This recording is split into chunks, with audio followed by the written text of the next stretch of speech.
Hello everybody, and thank you for clicking on this video. Today I'm going to be talking about DLC weapons. So with the new weapons that arrived with Black Ops 3 a couple of days ago, it really stirred up a controversy. Whether that now Black Ops 3 is going to be pay to win, and a bunch of stuff like that. So that's what I want to talk about in this video, is like Black Ops 3 pay to win, and how they should really implement new weapons. So really, I don't think anybody is against the idea of there being new weapons in the Call of Duty game. I mean, they add variety. I mean, remember like the Peacekeeper from Black Ops 2? That added a brand new weapon to the game, and it made it so that you could run around with something different than just your standard like MP7, MSMC, and it really was a good addition to Black Ops 2. But where the real controversy started was in Advanced Warfare, because in Advanced Warfare, that's when they started adding the guns like, oh, you gotta buy the advanced supply drops, and then you might have a possibility of getting these guns, and that's when a lot of people started to get really fired up about it, because they didn't want to be paying all this money just so they might get the ability to get a new weapon. So that's when really the controversy started to stir up, and now Black Ops 3, since they added new weapons, some people are still pretty upset, and they're worried that this game is going to become pay to win. So one thing that I do get, that people are worried that it's going to become pay to win, because these new weapons that came into the game, but I saw at least with like the semi-auto one, it seems pretty good. I mean, it seems pretty good.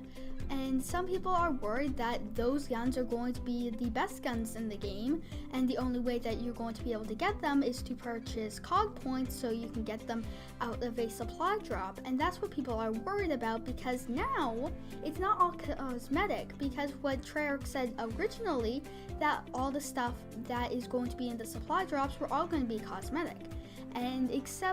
And then when they started adding like the wrench, and they started adding the butterfly knife, people started to get a little bit more worried. And now when they add the new weapons, people are a lot more worried that it's going to become pay to win. And I don't think so, because what I've seen of these guns, and in the past with like Advanced Warfare, the guns aren't really seen too much. I mean, of course there are these people who absolutely love the STG-44 and they really like the new weapons, but it's just gonna be a phase. Of course, when there's new weapons that are added to a game, everybody's gonna want to flock to them because they're new. Everybody's used to, at this point, running around with their Weevils, their Kudas, their M8s, their Man-O-Wars, their KN-44s. They're all used to that. So of course, if let's say you were to get a new weapon, a lot of people are going to be running around with it. But you don't have to worry for too long, because it's just a fad, like the Peacekeeper in Black Ops 2. When the Peacekeeper came in Black Ops 2, everybody was running around with it. If you went into the Revolution DLC playlist, it was Peacekeeper versus Peacekeeper on new maps. Everybody was using the Peacekeeper. But eventually, people stopped using it, because really, the Peacekeeper is not a great gun. Of course, it's pretty good, and you can do some serious damage with it, but it's nothing that you're going to want to use in game battles. So the Peacekeeper, and as well as the guns in Advanced Warfare, people are going to get over them, and eventually you won't have to. If they add more guns, they're going to go to those guns, and then as you can see, there may be new guns, but they're going to go back to their favorites. People are going to go back to using their standard like stock submachine guns and stock assault rifles, because that's what they're comfortable with. Of course, there are going to be the people that, as I said before, they're going to really like the new guns. They're going to really like the new like hand cannon gun, and they're going to use it all the time. But that's not going to be everybody.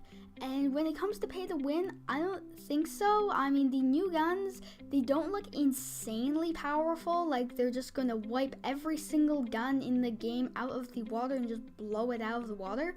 It doesn't look like that, so don't get too worried. If you do get those guns, congratulations to you, because it takes a lot of luck to get them.